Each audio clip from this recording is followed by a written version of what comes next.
Hare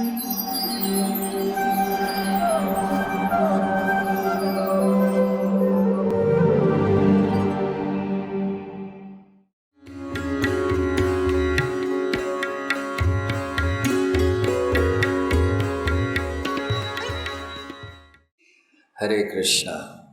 Welcome to the Bhagavad Gita course, second day today.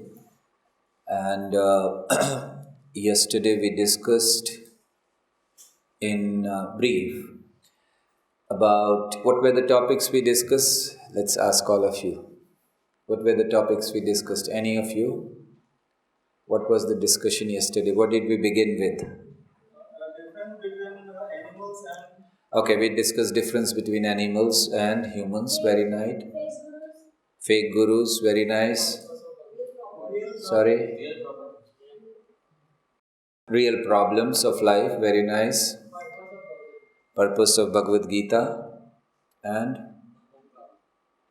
common problems. Yes, that's a major, real problems we discuss. So we have discussed that, and as I mentioned, these all things we have discussed about Gita. What is the purpose of Gita? Why should we try to understand Bhagavad Gita? And difference between animals and humans. And also we discussed about the inquiry, whether what kind of inquiry should be done. And then we discussed that how human life has better facilities than animal life. Then we discussed about problems. What are the three things that make something as a real problem? No. What are the three things that make any problem as a real problem? No one wants it. No one can avoid it. And common to all. Very nice. Easy to remember is CNN. Right? CNN. Common to all. Nobody wants it. Nobody can avoid it. So these are the problems. And what are the real problems of life? Body. Birth, old age, disease and Yamaraj. And then apart from that, we also discussed about three other miseries, Adhyatmik, Adibhautik and Adidaivik. And then we saw that what is current life. And then we were discussing about how to understand Bhagavad Gita. We should not twist the meaning. We should take it as song of God. We should understand it in a spirit of devotion and in association of devotees. We also discussed who can understand Bhagavad Gita. That means the qualification of a disciple. He should be inquisitive. He must approach Guru and very humbly. What are the three things we discussed that a disciple should offer to Guru? What are the three things, qualification of a disciple given in Bhagavad Gita? Okay, first was he should be very humble. We discussed Tadvidhi Pranipatena. He should be inquisitive and he should have proper service attitude. These three qualifications. And then we discussed about gurus. Who is a real guru? We also, before we discussed that, we discussed about fake gurus and then qualification of a bona fide or a genuine guru. We discussed. I think that was the last point which we discussed yesterday, isn't it? Or did we discuss further than this? So we will discuss today, we'll continue our discussion on that. So now we know that we should take knowledge from a bona fide guru, and what knowledge should be taken from Bhagavad Gita is given here. Bhagavad Gita has 5 subject matters. That means entire Bhagavad Gita, these are the 5 subjects which are discussed. Ishvara, that is God. Jiva, that is soul. Prakriti, material nature. Kala, time. And karma, actions. So, Ishvara, Jiva, Prakriti, Kal and Karma. These are the 5 subject matter of Bhagavad Gita. So, These 5 are the subject matters, and out of these, modern science has no knowledge of first 2 subjects, right? About Ishwar, about God, and about Jiva, soul. There is no knowledge, isn't it? And also about Prakriti, Kal, and Karma, they have very little knowledge, not much, what they can speak of. So these are 5. And how do we get this knowledge? We get from Bhagavad Gita. And what is Bhagavad Gita? It's a scripture. Veda. Veda means knowledge. When we say Vedic literature or scripture, that means the literature or the books which are coming from God Himself. Veda, the word Veda means knowledge. It comes from a root word called vid, like we say vidvan, or vidvata. So from vid comes Veda. And Veda means knowledge. Any knowledge which we are getting in this world currently is coming from Vedas. That should be understood. So whether you talk of your chemistry, your physics, your biology, mathematics, anything that is coming from Vedas. So we may not be able to understand how is it possible, where in Vedas our physics is given and chemistry is given and carbon dioxide or carbon monoxide or any other thing. It may not be given in this form or in this terminology, but knowledge is given. That's how we are receiving the knowledge. We should understand. I'll give you a brief, small example of that. In the medical sciences, we study about embryology. Embryology is the science of the child when he is in the womb, an embryo. So that is a medical science. But the same science is given in Srimad Bhagavatam. How the child develops in first month and the second month and what happens, everything is given there. The development of the child. So this is just a small example that how everything is coming from the scriptures. So why we should believe or why we should understand scriptures is very important topic. Because many a time we feel that whatever I see, I believe that. Seeing is believing, isn't it? We all feel that. Seeing is, if I can see, I will accept. Otherwise, I will not. Can you show me God? If you cannot show me God, sorry, I'm not going to believe it, isn't it? That is what the general perception is. So we will try to understand why Vedas are so important. Now, just for an example, if a child wants to know who's her father, so what is important for the child to do? If the child wants to know about the father, what should be done? Ask mother. Very simple, right? He doesn't have to go and do all the experimenting. He doesn't have to go for DNA test, right? No. Even if he goes for the DNA test. Now here you can see.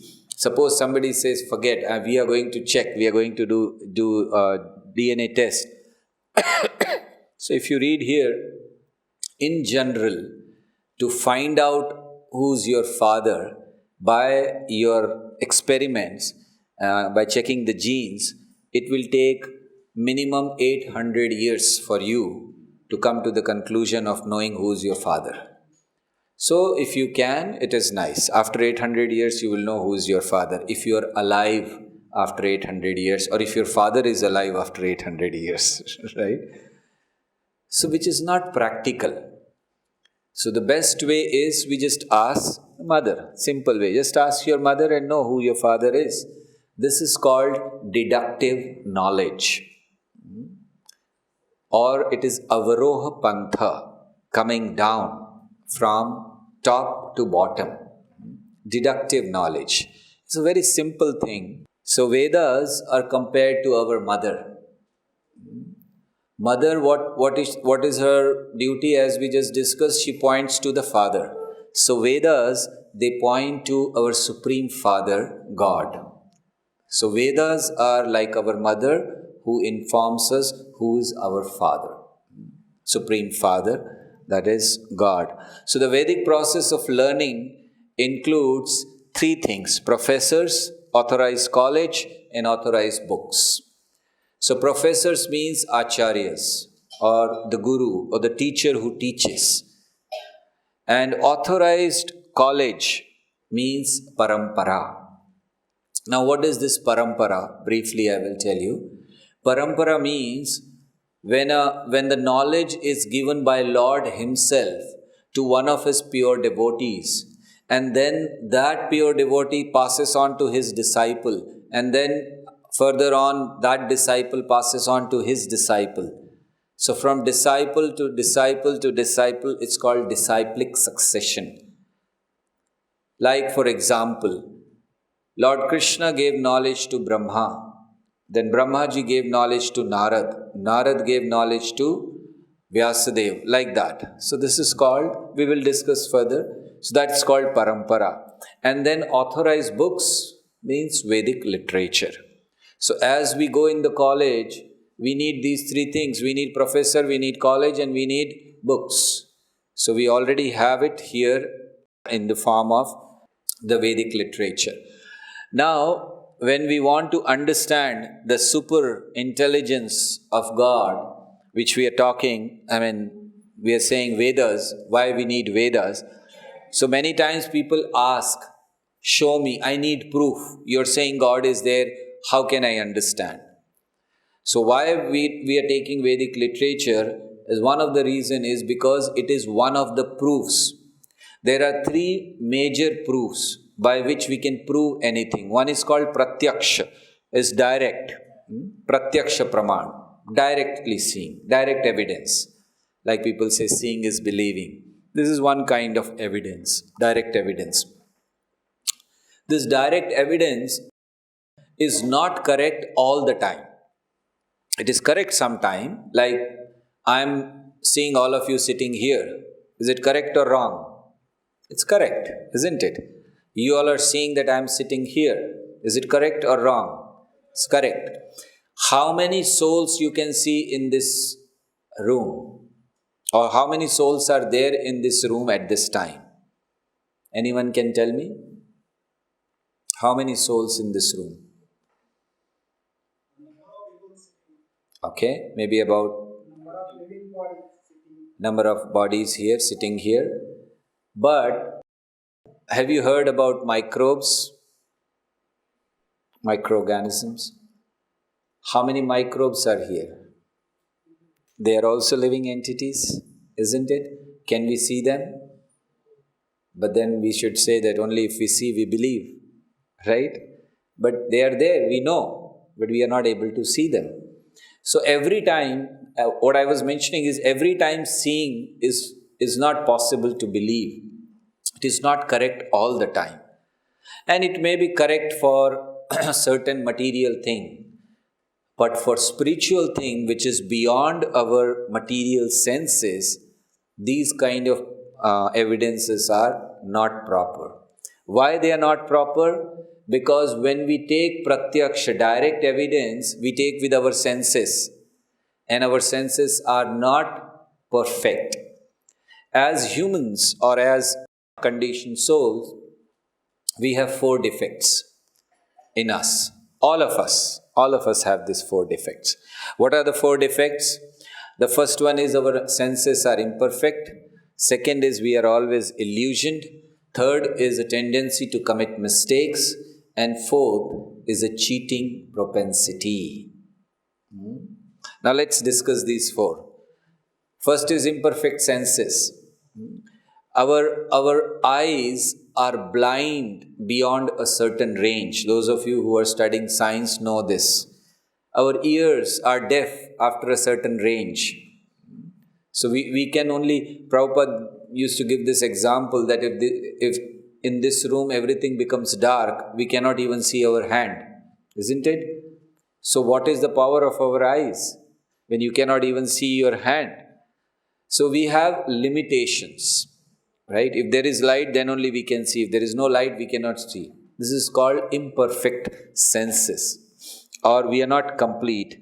Even when we try to see something, some stars or something in the sky through telescope or any other instrument, for that also we need to use our senses. And that is why the knowledge by that senses is not correct. And then to be illusioned. Many times we are into illusion, right? The third defect we have is we commit mistakes. Prabhupada gives example like Gandhiji, when he was going, the day he was shot dead, when he was going for this Delhi meeting, he was told by someone, Swamiji, my friends have told me, please don't go, it is risky. But he did not listen. Similar cases with Kennedy. He was told, but he went and both were killed. So he says, even personality like Gandhiji, we make mistakes, right? That was a mistake, should not have gone. And cheating propensity. This is there in all of us, isn't it? Do I have to give examples how we cheat others? From childhood we start cheating, isn't it? We don't want to go to the school and we'll say, oh, stomach is paining, right? And the mother says, oh, okay, take rest, sleep. And then you go away, and after the school time is over, you start playing, and the mother said, what happened? I said, that's over now, right? So cheating propensity is there in all of us, and this is a very good example. This is called Piltdown Man fraud. If you see the skulls shown on that side, in 1912, the scientists, they brought out a skull and they said, this is the missing link. They wanted to prove Darwin's theory correct. What was the Darwin's theory? We are all coming from monkeys, right? Our forefathers were monkeys. That is what he was showing. He was proving, right? How many of you believe that? That we are all coming from monkeys? Like if you go to someone's house, when you go, he shows you some pictures on the wall. Maybe his father's picture. His father is standing. He said, this is my father. Then the next picture, grandfather is standing with a gun and a lion below. Of course, he may not have killed, but at least for the photo. Then he said, this is my grandfather. He killed a lion. So like this, he goes on showing. But have you ever seen anywhere where he shows a big picture of a monkey? And he said, this is our glorious forefathers. Monkey. Maybe Mr. Darwin must be having it in his house like that. So, they wanted to prove the connecting link. So, they showed this skull, which half the portion of the skull was of monkey and half was of human. So, they said, see, by this we can prove that monkeys have turned into humans. But in 1953, when the scientists, they studied that skull again, they found it was a fraud. Two skulls were joined together, one of monkey and one of human. And they were joined together, filed properly to show that this is one skull. So this is called cheating. This is just one example. So many examples are there of cheating, which is going on in this world. So we all have this. So first proof is pratyaksha, direct evidence. And because we have 4 defects, the direct evidence is not always correct. The second evidence is called anuman praman. Anuman means theories based on evidence. Whatever evidence we get, we inference. Like suppose, if somebody walks into this hall, outside he will start counting the pairs, slippers, chappals, shoes, etc. there. So he will count and say whatever, suppose he counts 70. So what is his inference? 70 people should be inside. Very clear, right? So 70 pairs of slippers or 70 pairs of shoes, 70 people should be inside. So will he be always correct or wrong? Why? Some of the persons may not wear chappal, they just come right there. Or somebody has kept his chappal and went away for some purpose, right? He may be right, he may not be right. Cannot be right always. right? So Anuman means like even to speculate. It may be like that. Like Darwin again, here you see, he wrote a letter and he says, I am a firm believer that without speculation there is no good and original observation. Without speculation. After 5 years' work, I allowed myself to speculate on the subject and drew up some short notes. These I enlarged in 1844 into a sketch of the conclusions which seemed to me probable. Now, with this, we can understand that origin of species, which was a theory given by Darwin, was a speculation. He himself agrees. He himself accepts that I allowed myself to speculate, which is a very simple thing to understand. One time I was in a medical college, I was giving a class and I spoke on Darwin. And in that, there was a hardcore follower or devotee of Darwin. So this person later, he started arguing with me. He said, how can you say Darwin is wrong? So I said, Darwin says that the monkeys turned into animals, turned into humans. Why are they not turning today? What has happened? What is the thing that has stopped? The monkeys were turning. They should turn today also. So, we don't see monkeys turning into humans. Nowhere we see. Why is it? So he said, no, it takes thousands of years. It is not that immediately it happens. It takes thousands of years. So I said, was Mr. Darwin alive for thousands of years to watch how they are changing? He didn't see. Then how did he write? That means it's a speculation. If you haven't seen, you only say that I should see. If you haven't seen, what is it? It's a speculation. So this is called Anuman Praman. So just to speculate based on certain evidence. So human beings and monkeys have simultaneously existed millions of years ago. It is not that humans came from monkeys. And the third kind of evidence is Shabda Praman. Shabda Praman means hearing from authority. As mentioned by Krishna in Bhagavad Gita, Evam Parampara Praptam Imam Raja Rishyo Vidu. So hearing from authority, this is called Shabda Praman. Like here you can see, Krishna gave knowledge to Brahma, Brahma to Narad, Narad to Vyasadeva, and then further coming down up to A.C. Bhaktivedanta Swami Srila Prabhupada, who's coming in Parampara. This is called Parampara, this is called disciplic succession, this is Sampradaya. And Shabda Praman means hearing from bona fide authority. Now scriptures, they come under Shabda Praman. And whatever they predict, generally we have seen till now is correct.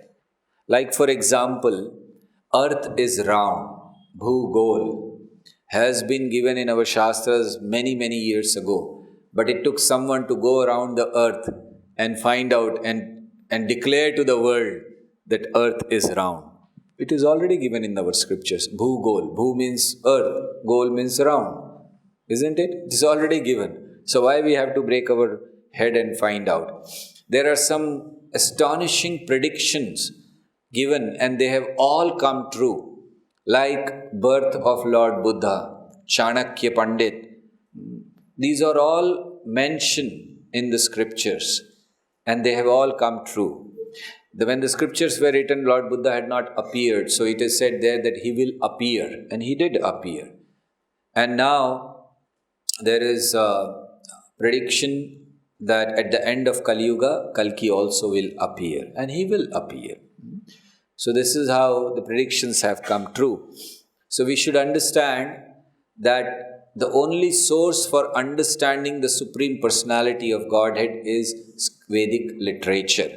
Like when you want to find out various things in your science, say suppose science, you want to find out the quality of a liquid. You do a litmus test, whether it is acidic or basic or neutral. You just put a paper and then it turns the color and then you understand it, right? It's called litmus test. Or any other thing, you want to find out, there are various ways for that. Similarly, to find out about God, we have to come to Shastras. Because Shastras are the Vedic, the knowledge which is revealed by the Supreme Person. And as in Srimad Bhagavatam it is mentioned that it is revealed to Brahma. This Vedic wisdom come down in disciplic succession. We were just discussing it.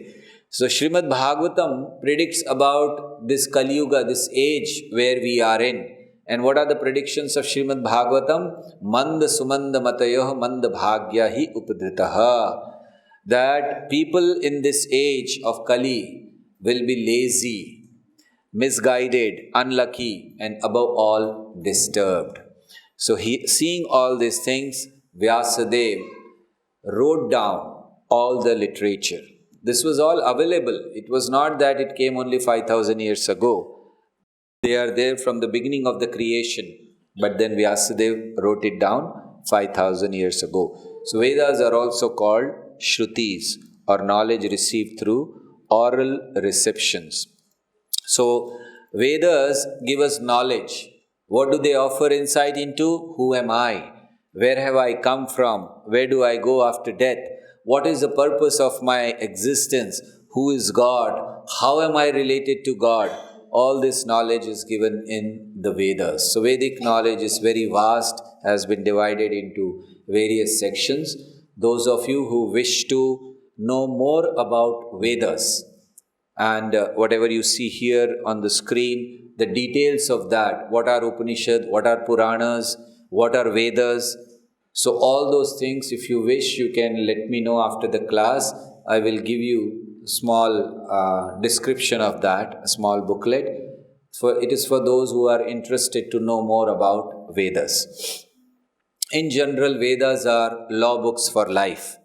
Like we have law books for our country, Vedas are law books for human life.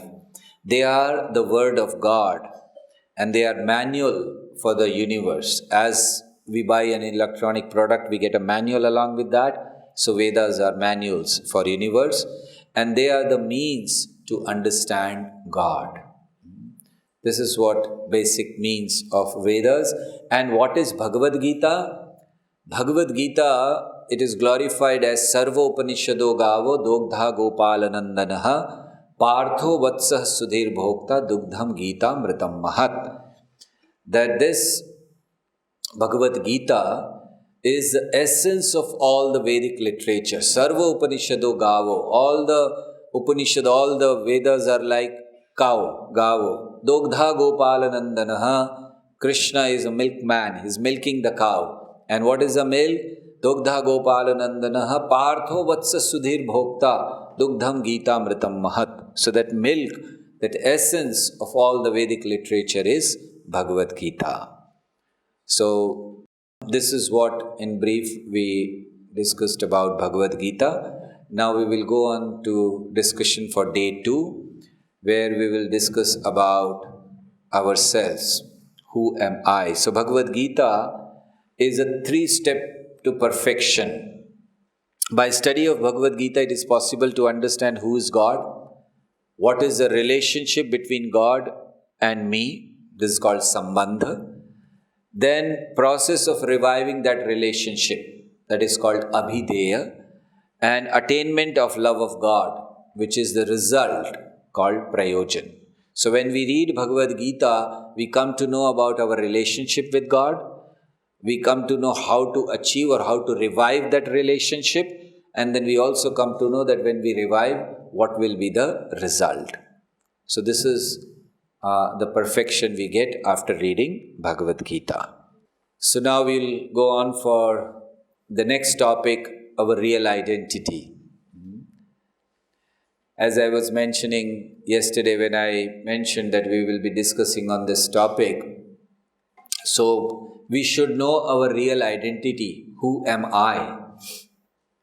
We are trying to know about machineries, we are trying to know about automobiles, but we are not trying to know about ourselves. And there is no university which is teaching this knowledge, that who you are. They are teaching you so many other things, but they are not teaching you who you are. What is your real identity? So that we should be knowing. Generally, if we ask a question to anyone, when we say, who are you? What is the general answer we get? You get the name, I'm Rajesh, I'm so and so, that's all, right? So whenever we say this is what we get. So our answer is that only. If somebody asks, who are you? We say, I'm Rajesh, I'm Ganesh, I'm Dinesh, and this all, right? But there was a doctor, Harry Monson. So he is a professor. So what he did is, he wanted to see that how many chemicals are there in our body, the quantity. So he analyzed the body and he he took the quantity of all the chemicals available. So he came up with this. There is calcium, there is iron, there is phosphorus, there is water content, etc. And then what he did was, he found out the value. And the value was 110 rupees of all the chemicals which are there in our body. Right? Now, when we say who you are, most of the time when we say the name, we refer to this body, right? I am this body, we refer to that. Now, as per this, the body is worth only 110 rupees. So does that sound good? That your body is 110 rupees? If I go to your parents and tell, okay, it's 110 rupees, I'll give you 500 rupees. What a good deal. If you're a good businessman, right? 1,000 rupees, 2,000 rupees. They won't give, right? But as per the science, our body is only 110 rupees. That's all. Because science says that life is a combination of molecules and atoms. That's all. That is what science says. Your life, they don't discuss about anything about consciousness. They say life is a matter of molecules. It's just a combination of molecules. And you're feeling, you're willing, you're laughing, whatever you're doing, is just different combination of molecules. Science explains that. Let me tell you, I was in one college for a lecture, and there was some program, and I was one of the speakers. There were other speakers also. It was a big college, and before me, a scientist was supposed to speak, and he was speaking. Unfortunately, he was speaking in local language, Kannada, so I didn't know, but I was just sitting there. I was seeing this person, he was speaking and students were laughing in between. So I understood he's a good speaker, he's making everyone light. I asked one person who was sitting next to me that, what is he speaking? He said he's speaking, encouraging the children to take up science seriously. He's a scientist. I said, okay, very nice. Then what happened is, after his class was over, then one boy got up and he asked a question. He also asked in local language, I didn't understand. So he asked a question, and the scientist turned to the blackboard and he wrote a very big number, 257895, so whatever, very big number. And then he turned and said something in that language. Everyone laughed and the matter was over. So, I wasn't understanding what's going on. So I asked the person who was sitting next to me, what's it? He said, this boy asked a question, that you are saying that everything science can do and life is a matter of molecules. So can you put chemicals in a dead body and make it alive? This was the boy's question. I said, wow, wonderful question. And I said, what was the answer?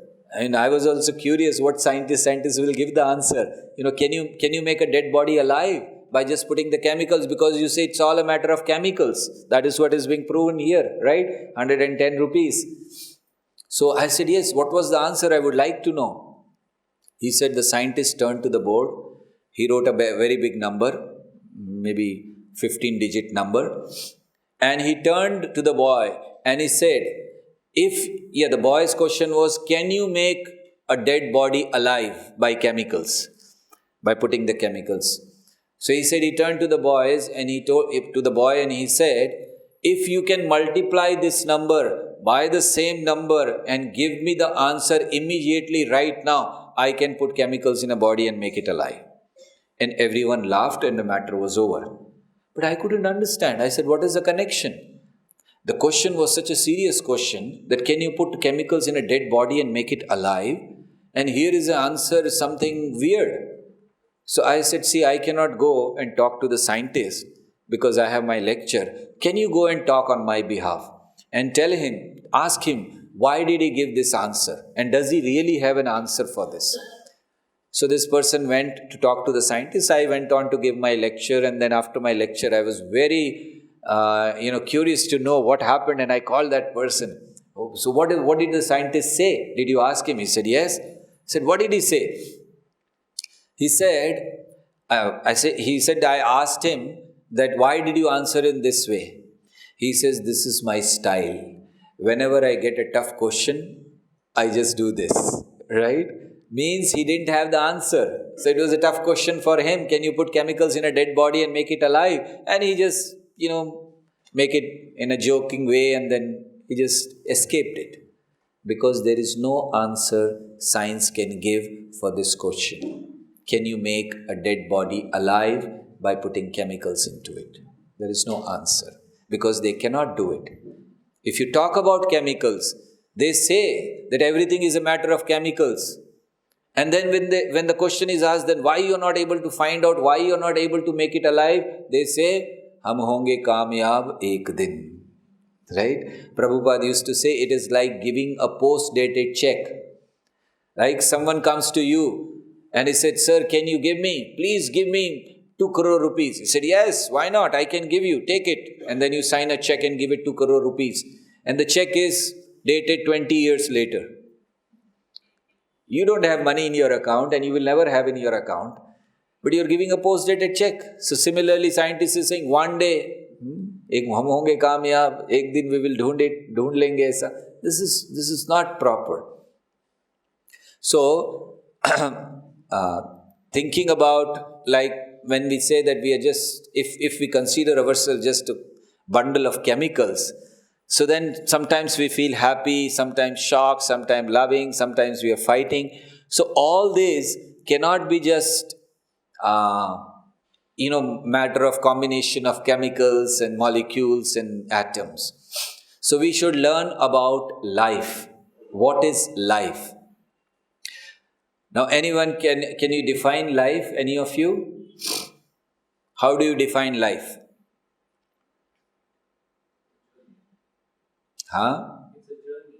It's a journey, very nice. Any other definition of life? How do you define life? Okay, let me tell you. The Constitution of India speaks about life and death, but it does not define life. It defines death. It says death means absence of life is considered as death, which is correct, right?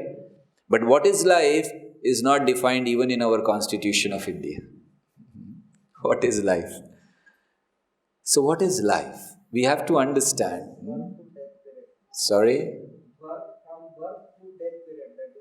Birth to death period. Okay, that is the life.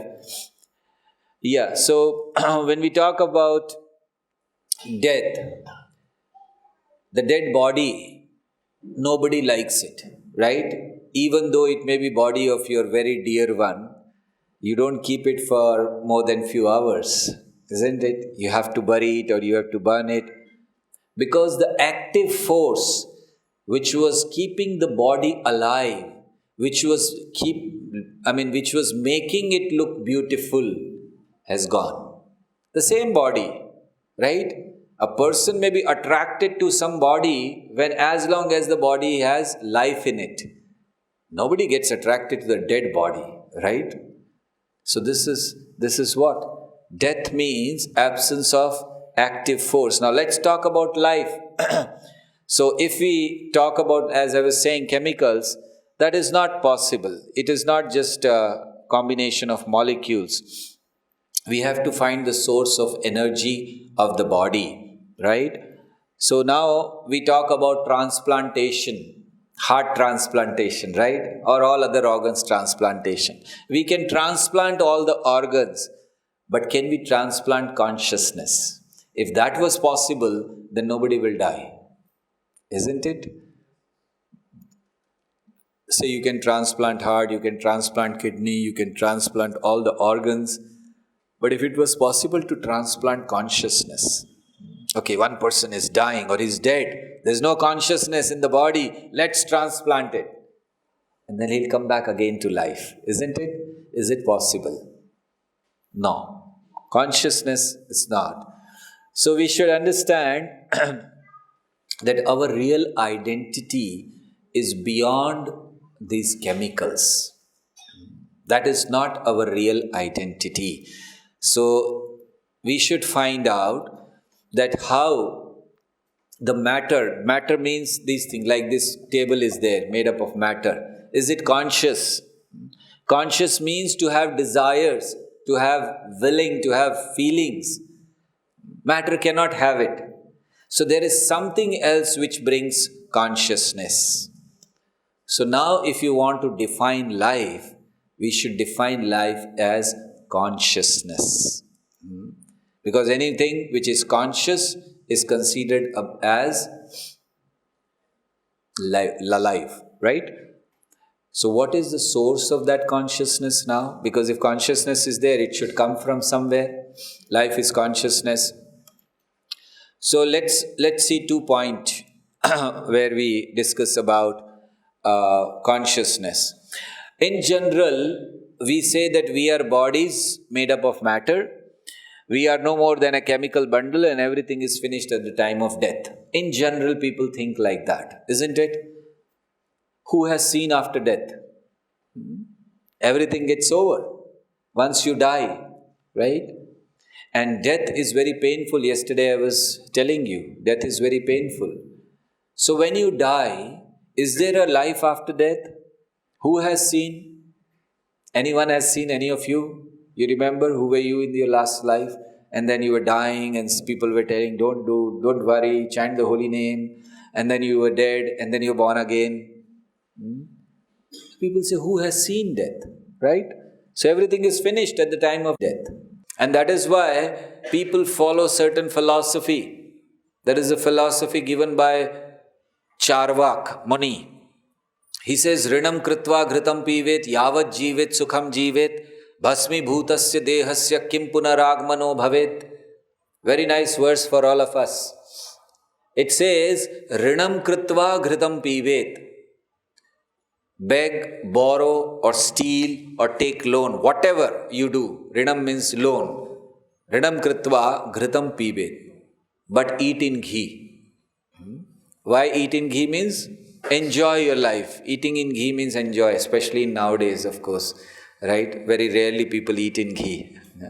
So he said, Rinam kritva ghritam pivet. Yavat jivet sukham jivet. As long as you are alive, enjoy. Don't worry about anything. This is the philosophy we follow, isn't it? Rinam kritva ghritam. Eat in ghee means live an opulent life. Enjoy, spend your money. And he says, Yavat jivet sukham jivet bhasmi bhutasya dehasya. This deha, this body will be burnt, finished. Kim punaragmano bhavet. Where are you going to come back? So his philosophy is, take as much loan as you can from the bank. Because if you'll die, where will the bank people will come? Where will they take loan, right? Where will they come to claim? Just take loan and just die, finish. Who's going to ask you after that? Right? They are not going to come behind you, or wherever you are going. So he said, Bhasmi bhutasya dehasya kim punaragmano bhavet. We don't come back. This is what is told to us now, that you do good activities, otherwise you'll have to suffer. He says, don't worry, we are not coming back. Take loan, do whatever, and just die, finish, right? So this is one philosophy. This is what they say, that everything is finished. This is material point of view. But from spiritual point of view, we are not the material body. We are spirit souls encaged in the material body. So this is the source of consciousness. When we are talking of consciousness, now let's just see the difference between a living and a dead body. Like we can just compare the body with a car. Like the car has headlights, we have two headlights here, right? We can see. A mouth, we have horn, car has a horn. My horn is going on right now.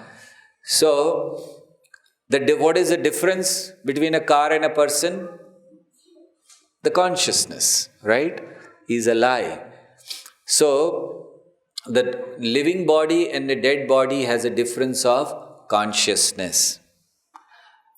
It can be explained in a very good example of a parrot in the cage. When you see a parrot and a cage, the cage is not conscious, but the parrot is conscious. In this body, the body is considered as cage and the soul as parrot inside the cage. And what are we doing? The modern civilization, what are we doing? We are polishing the cage. Like this old lady, what you see in the picture. She bought this cage with a parrot and she was shining the cage every day, polishing the cage every day without fail. But she forgot to feed the parrot. So then what happens? If you don't feed the parrot and if you go on polishing the cage will shine, but the parrot will die. And this is what is happening to modern civilization. So difference between a living and a dead body is consciousness. The body undergoes changes, but I remains the same, right? When we see our picture when we were 2-year-old, 5-year-old or 10-year-old, we can recognize that this is me, right? But we have changed. Body has changed. So we should understand that this body is made up of certain elements. So God has two kinds of energies. One is spiritual and one is material. Now material energy is made up of earth, water, fire, air and ether, and mind, intelligence and ego. So please understand, we have 3 bodies. One is the external body which we are seeing. This is made up of earth, water, air, fire and ether. Pancha Mahabhut. This is body which you see. Then there is another body called subtle body. Subtle means very small.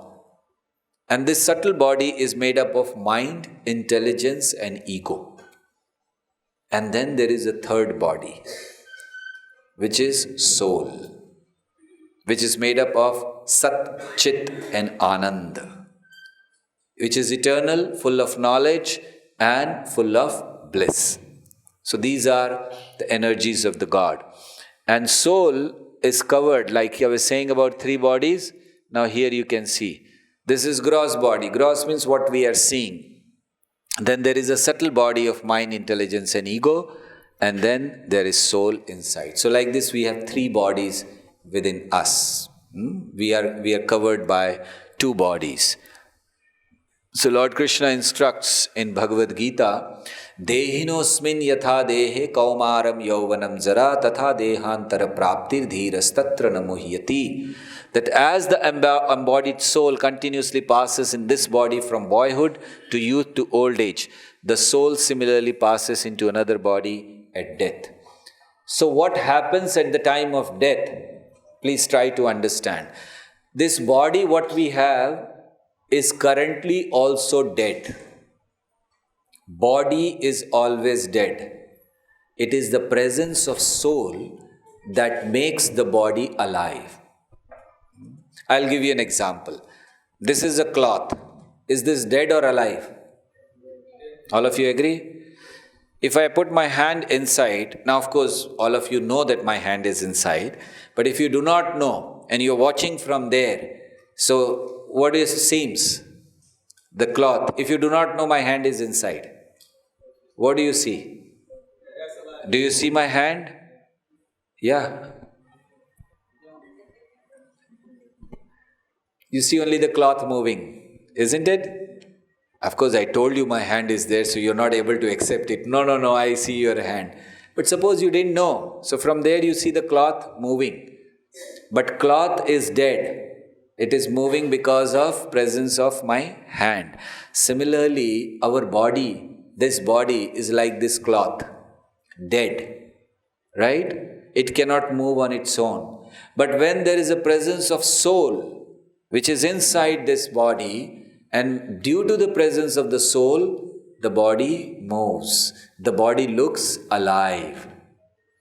Did you get it? So presently also the body is dead. Now, the question comes of death. Who dies? The soul is eternal. Soul cannot die. Body is already dead. So at the time of death, who dies? The soul is eternal. It cannot die. Krishna has given a lot of qualities of the soul in the second chapter of Bhagavad Gita. Nainam chindanti shastrani, nainam dahati pavakaha, na chainam kledayanti apo, na shoshayati marutaha. It cannot be burnt by fire. It cannot be cut by any weapons. So then soul is eternal. It cannot be killed. And body is already dead. So at the time of death, who dies? Mind. Mind is part of matter.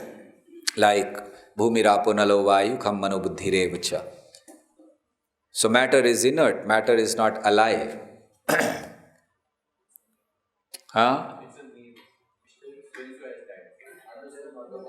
Okay, soul also doesn't die, the body also doesn't die. Just the name. Okay, then why do we cry? We don't cry, or do we cry, or we don't? Yes, who dies? Any other answer? Very good. It's only the name. Actually, no, nothing. There's nothing called death. Any other answers? Existence of a body. Existence of the body disappears. Okay, existence of the body disappears. Fine. But who dies? Body is dead, soul cannot be soul cannot be killed. Okay, consciousness. So consciousness dies? Do you mean to say consciousness dies? What is the source of consciousness? This is what we're discussing. What happens to us at death?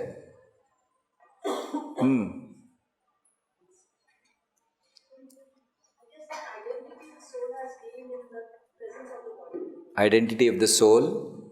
Soul has gained in presence of the body. Right. So what happens at the time of death?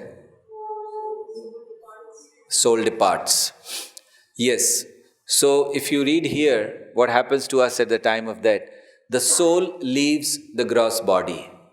So this body, the soul leaves it. That's all. Soul is eternal, body is dead. As soon as the soul leaves, as soon as I remove my hand from here, because it is already dead.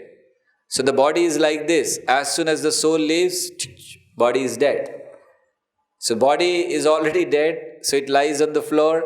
Soul has left the body. That means in one sense nobody dies. Isn't it? Who dies? Nobody dies. Because when we start crying, what do we say? Oh, he passed away. Isn't it? Who passed away? Soul, right? And the body? Whom did you love? The soul or the body? Think carefully. Whom did you love? The soul or the body? Body. And body is right there in front of you. And still you said, he passed away. Body with the soul. Both. The body remains there. When we say who passed away, yes, we should understand that when we say who passed away, now here again. So now let's try to understand how the soul is present in the body. So I was giving you this example. When a person dies, we say, he passed away. So who passed away? The soul. Because the person whom you loved, the person whom you related to, the person whom you felt that he is my relative, he is lying there right in front because you had not seen the soul. You related with the body, isn't it? You know the person through the body. You don't know the person, you don't know the soul. If the soul is taken out from the body, will you be able to recognize the person seeing the soul? Because you recognize the person through body. Isn't it? So when we say he passed away, we actually mean that the soul passed away because the body is still there. This is just one of the proofs for existence of soul. Also, consciousness is another proof of existence of soul. Because wherever there is soul, there is consciousness. Consciousness is the symptom of soul. Like, for example, if you have a machine, as soon as machine sees some red color, it starts giving you a printout. I see red, I see red. And there is another person who sees some red flower or something. What happens to him? When he sees something, he has some feelings, isn't it? The machine will not have any feeling. It will just give you a printout. I see red, I see red. So both the things are seeing some same thing, but there is difference in the feeling, and that is the consciousness. Another example is of a drama being observed by a camera. Now here is a camera, right? And all of you are observing me. What is the difference between you and this camera? Is there any difference? Suppose I crack a joke, will the camera start laughing? I suppose no, it will remain here, right? But all of you will, right? So, you see, the feelings are not there. The difference is that. So, that is the consciousness which brings the feelings. Another proof for the soul, I'll give you, it is called near-death experience or out-of-body experience. There are various people who were about to die and they saw the similar things which they narrated later. Now you can see 11% to 14% of the average American population who are mentally and physically healthy have had OBE. OBE is out-of-body experience. This is published in the Medical Journal of Current Problems in Pediatrics. So out-of-body experience means what? Can you see that photo there? The operation is being done and there is a figure on the top of it watching. So like many a times it happens with the doctors, they perform the operation, and during the operation a lot of things happen, something correct, something wrong. And this person who's been operated, he's lying on the table, he's unconscious completely. But then after the operation, sometimes he narrates, oh, you did like this, you spoke like this. And the doctors were shocked. How do you know? He was lying unconscious completely. Because out-of-body experience means to go out of your body and see your body. If any of you have this experience, I'll be very happy if you can share. But now be in the body. So now don't go out of the body. So near-death experience means like many times we see person was about to die, then he shouts and he sees some figures. Many of them have this experience, like enough research in ND with impeccable scientific credential. So research has been done. So these things, how is it possible for a person to go out of his body and observe his body himself? Is it possible? It's possible only when we understand that the soul and the body are different. So that is what proves the existence. And past life memories. Any of you have your past life memories? Can share with us? Sure, no one? Okay. There is a professor called Ian Stevenson. So he did extensive research. He investigated over 2,000 cases and he published a book on past life memories. Now here what you see is a very famous example of a small girl, very small. She was born in Bangladesh. And from the childhood, she used to say, I have a husband, I have children. So the parents thought, she must have heard from somewhere and just repeating. But when she continuously started saying and she wanted to go, she said, I want to go, I stay in this place. Everything she was narrating, what is my house address, where, and I want to go. So finally, they thought, okay, let's take her. So they took her to clarify whether what she's saying is correct or no. So they took her to the place. Now you see, If someone walks into your place, I'm just giving you, someone comes to your place and he says, a 5-year-old child, and he said, I'm your father who died 10 years ago. And then you will say, I am 50-year-old and my father is 5-year-old, or something. So she walks into the house. She said, I will show you. And she takes them direct to that place. And she said, here is the gate. But there was no gate, there was a wall. So they said, see, she doesn't even know. She said, no. So they inquired from the villagers. They said, yes, there was a gate, they have closed it. Anyway, they went inside. She identified everyone. Like she is maybe about 4 or 5-year-old and there was a 50-year-old person. She said, he is my husband. Then children who are 30-year-old. She identified everyone. So of course it was very astonishing for everyone, including the husband. But husband said, see, and she spoke many things. How she died, what happened, this, that. He said, whatever you are speaking is generally known to people. Right? How she died, what happened. So it is quite possible that you may have heard it from somewhere, which was not the case. He said, tell me one thing by which I can get convinced that you are the same person who was with me. I mean, you are my wife of past life. So she thought for something. She said, yes, I can tell you something. He said, tell me something by which I can have faith.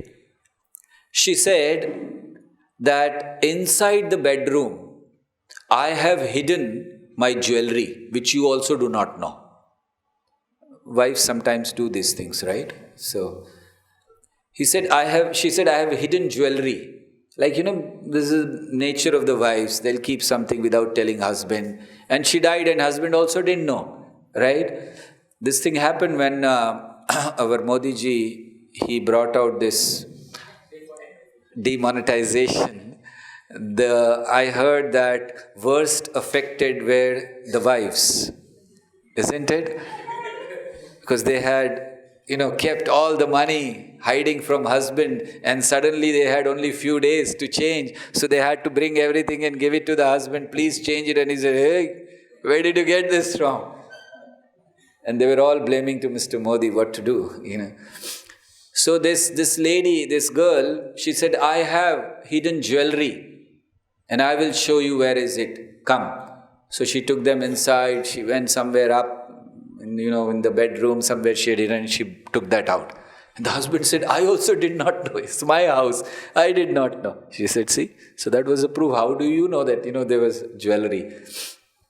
So past life memories are the proof for the existence of the soul, because what happens, because when you die, you burn the body. And when a new body is born, there is no connection. Then how do you remember? Because there is the soul, transfer of the soul from one body to another body. Now the question comes, then why don't we remember?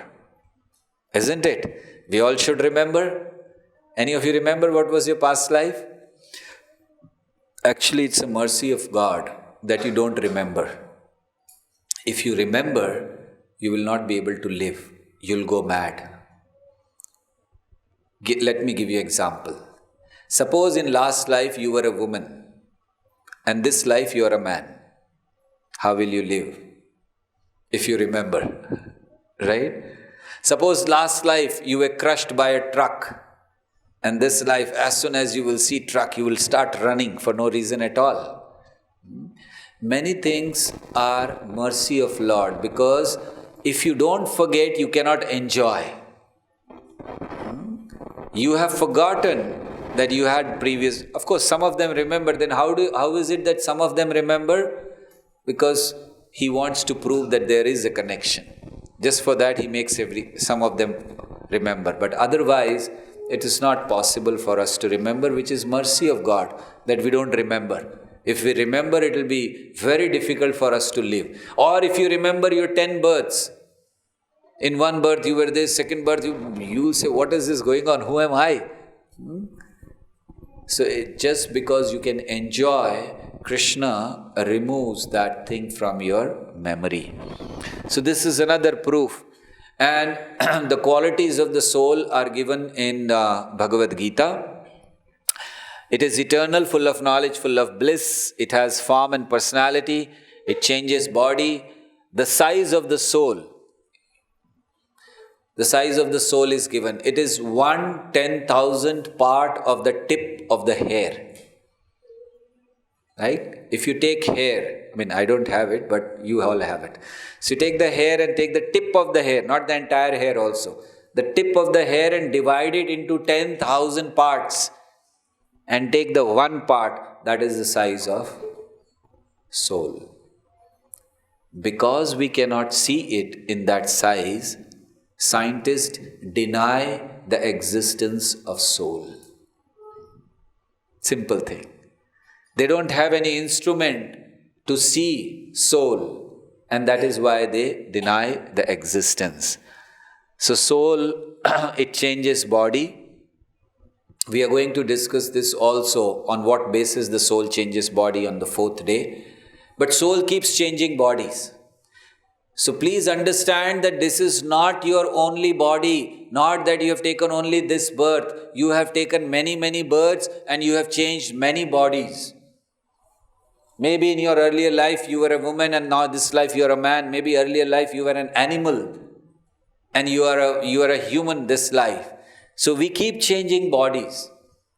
It is not that this is, many times people say human life is the only life. You live once. No, you have lived many times. You have taken many bodies and different bodies, not the same body. May not be possible to have just the human body. You may be in the animal body, you may be in the bird body, you may be in a tree body. So we have taken different bodies. Soul keeps changing. Prahlad Maharaj explains, he gives a very nice instruction. He says, he says, one who is sufficiently intelligent should use the human form of body from the very beginning of his life to practice the activities of devotional service. So if you are intelligent enough, then you should utilize this body to practice devotional service. Why? Because by that practice you can achieve the knowledge of the soul, you can achieve the knowledge of God, you can achieve the knowledge of the relation with the God. And then you can engage yourself in the service of God. When you talk of self-realization, many a times people say self-realization means realizing yourself. There are various theories that have been put in the world today in the name of self-realization. Some say self-realization is realize your self-potential.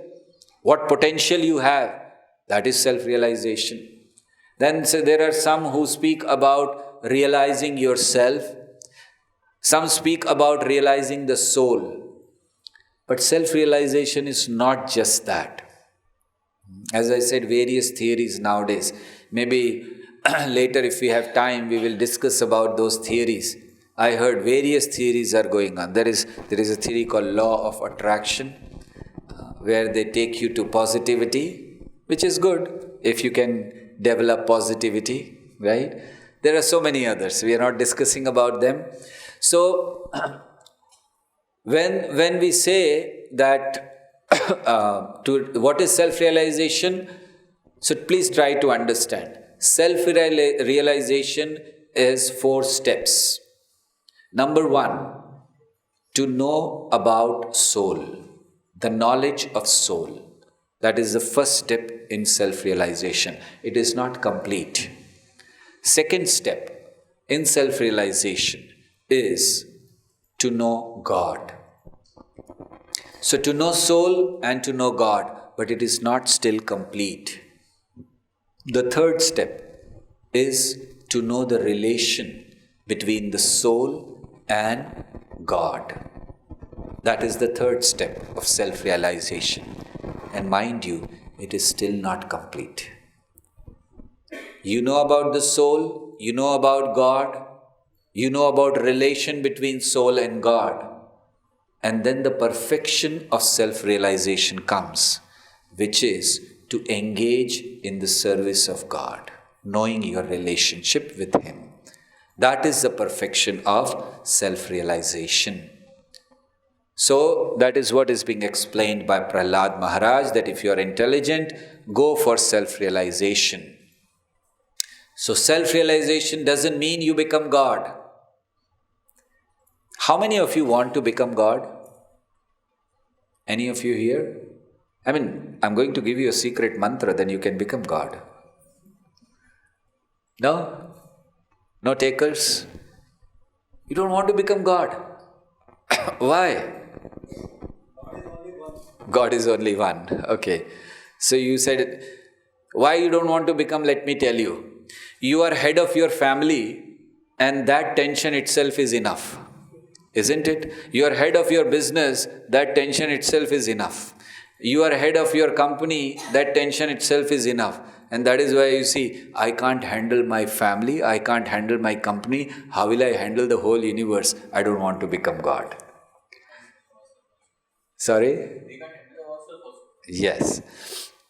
So the question comes that if we are talking of soul, we are talking of self-realization, so am I God? Does the soul or the soul is God, or can it become God? So the question is, am I God? God is supremely independent. He is not controlled. Like here you see the picture.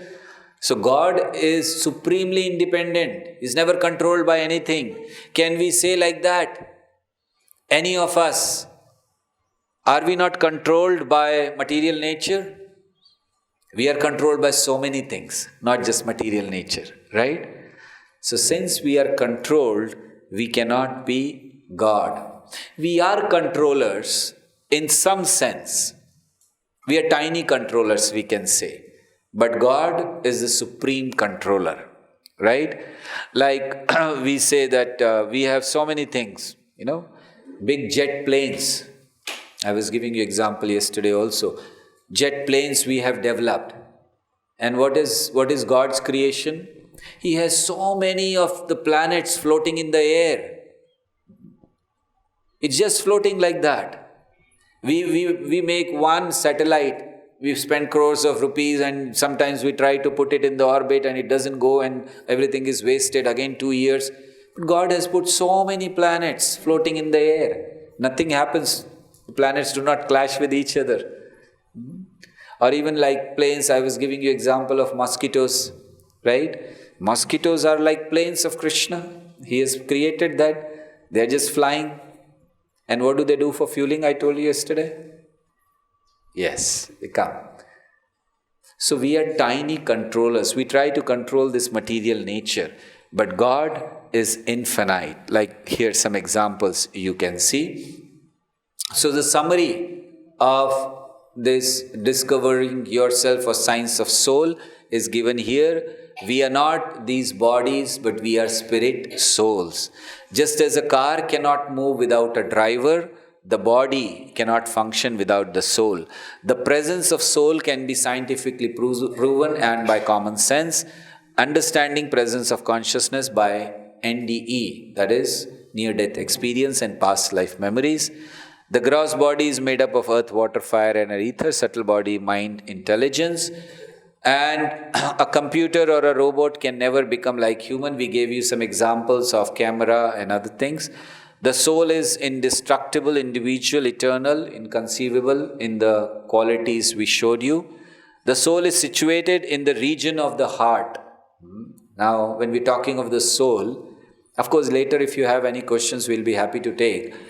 But when we're talking of soul, where is the soul residing in the body? It is in the region of the heart. So what happens when you do heart transplant? Right? The soul is in the region of the heart. And then when you remove the heart and transplant it, the soul also goes or no? Why? I have kept this mouse on this laptop. If I shift this laptop, what is happening? Isn't it? The soul is in the region of the heart. Heart is being transplanted. What is happening? So the soul also goes? Hare? Because soul is not part of the gross body. made up of earth, water, fire, and an ether. These both the things are made up of same elements. That is why they are being transferred. But the soul is not made up of earth, water, fire, and so soul is not transferred. When the heart is transplanted, soul remains there. Or either the soul has left the body already. When the soul feels this body unfit to stay, the soul leaves the body. And that is called death. So, soul is situated in the region of heart. It is not formless, leaves one body and goes to another at death. And the size of soul is 1/10,000th part of the tip of the hair. So, as per the Vedic literature, the topmost duty of the soul is to serve God. Isn't it? But then who is God? There is a lot of confusion in that. Who is God? It is a very, very important topic tomorrow, which we will discuss. Because in India we have so many gods, right? There are like the literature, if you talk about scriptures, they talk about 33 crores, right? Devi Devata 33 crore. That is official number. Then India is a very fertile land. So every nook and corner, every week you find one god coming up, right? And he claims himself to be God. Anyone and everyone can claim himself to be God. This is the beauty of India, right? Anyone and everyone. And I don't know what happiness a person gets in claiming himself to be God. I am God, right? And there are foolish people who accept also. Anyone claims and they said, yes, Fala. Oh, you want to come? Where are you going? I'm going to see God. Oh, you're going to see God? Where? He stays five buildings down, So then they go, they pay some money, and then he gives darshan with his hand like this. Maybe one hand one or two, maybe one like this. Yes. You've seen the photos of such people. They'll have their hand like this, something coming out, and then something there. I don't know what. So, who is God? We should understand through scripture.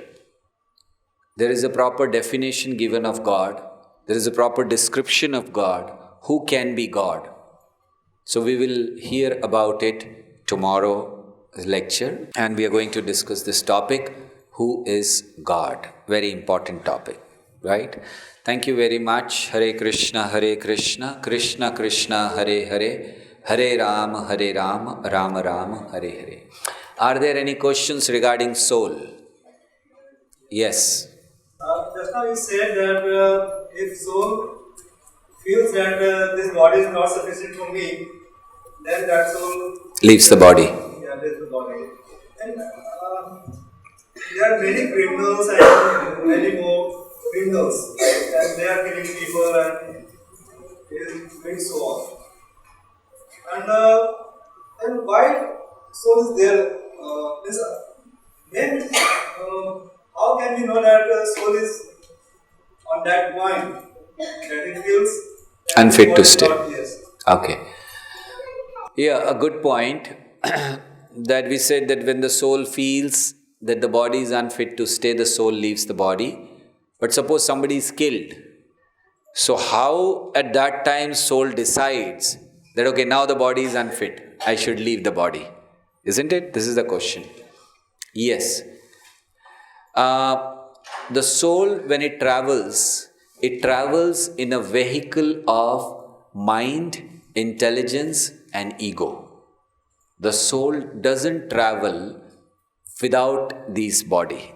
As I said, we have 3 bodies. So what happens at the time of death? At the time of death, the soul encaged in subtle body, it comes out with subtle body. Your mind, your intelligence and your ego. The gross body is left there.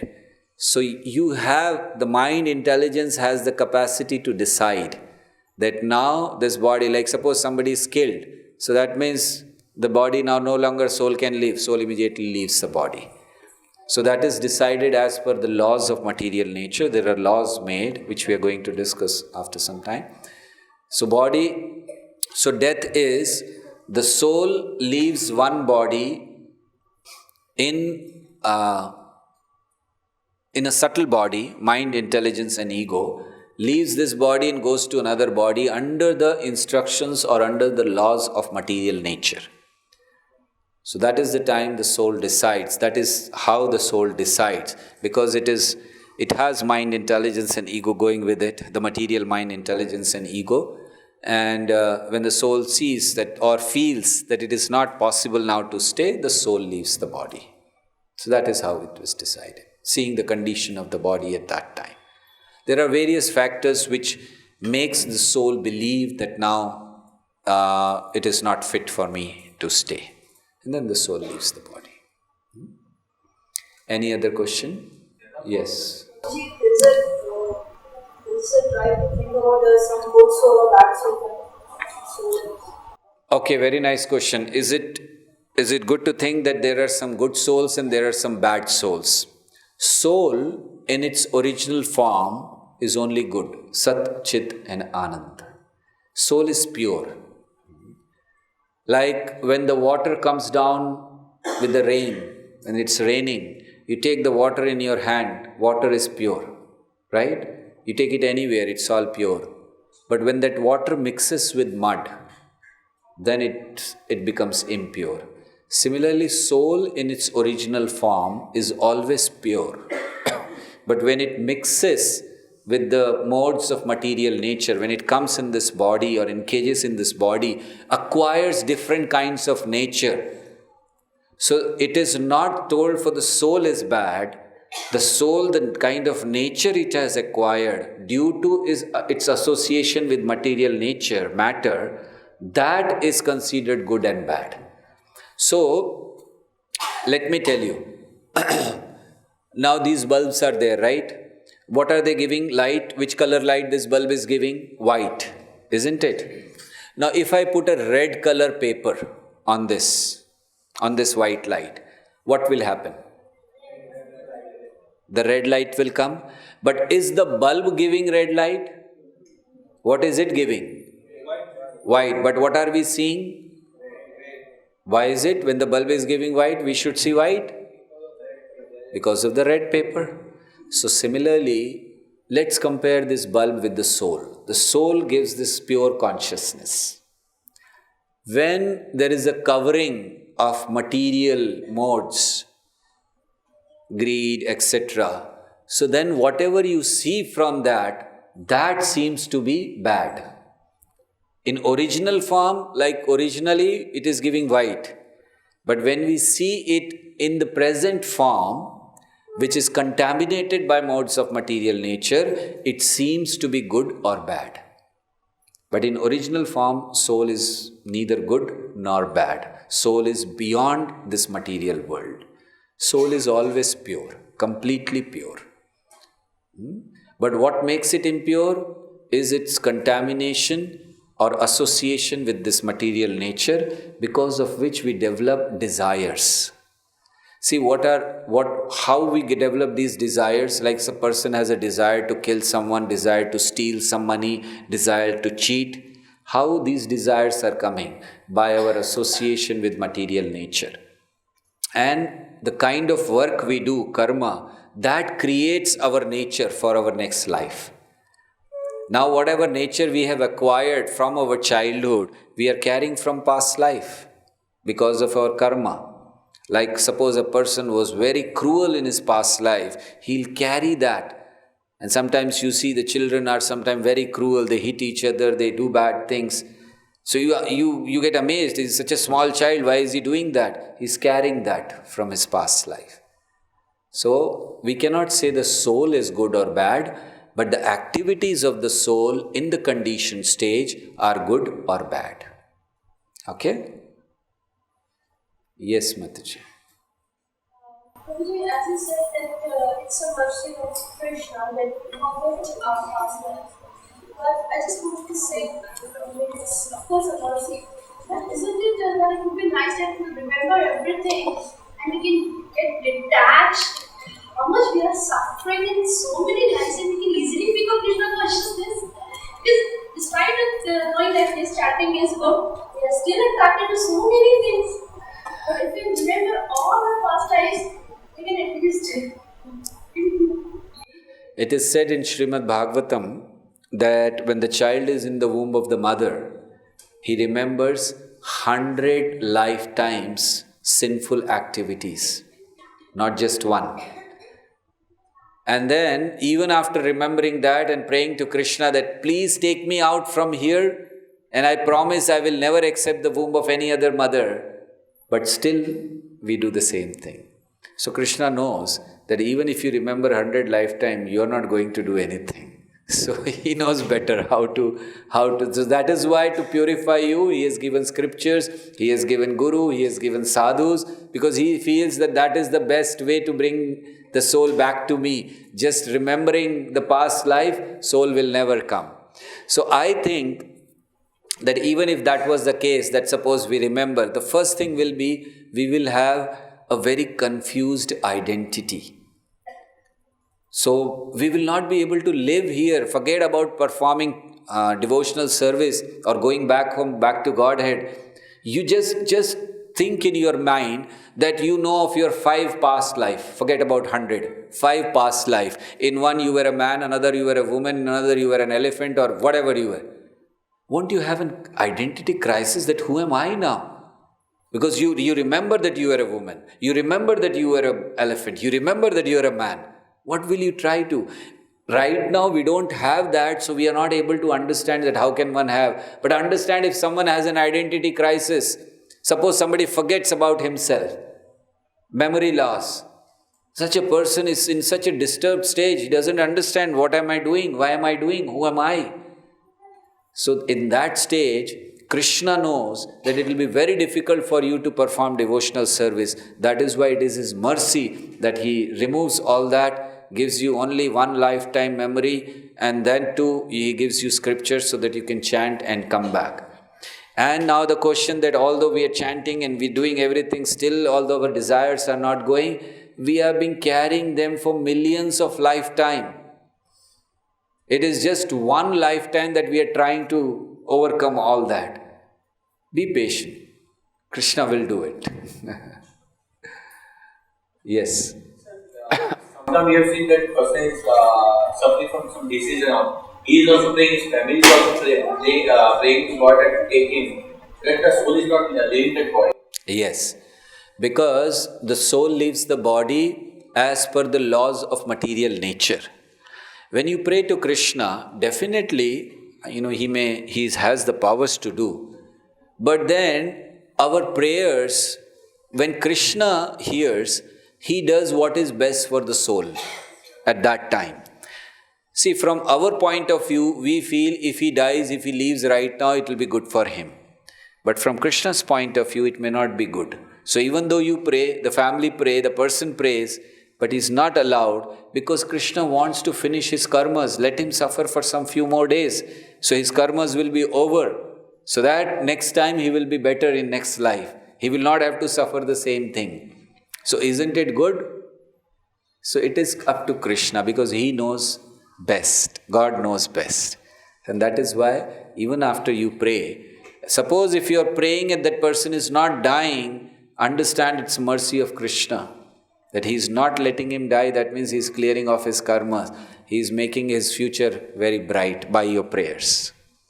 Isn't it? For more such devotional programs, please watch Hare Krishna television. To get this channel, please contact your cable or DTH operator. For more information, please call 8767 845 845.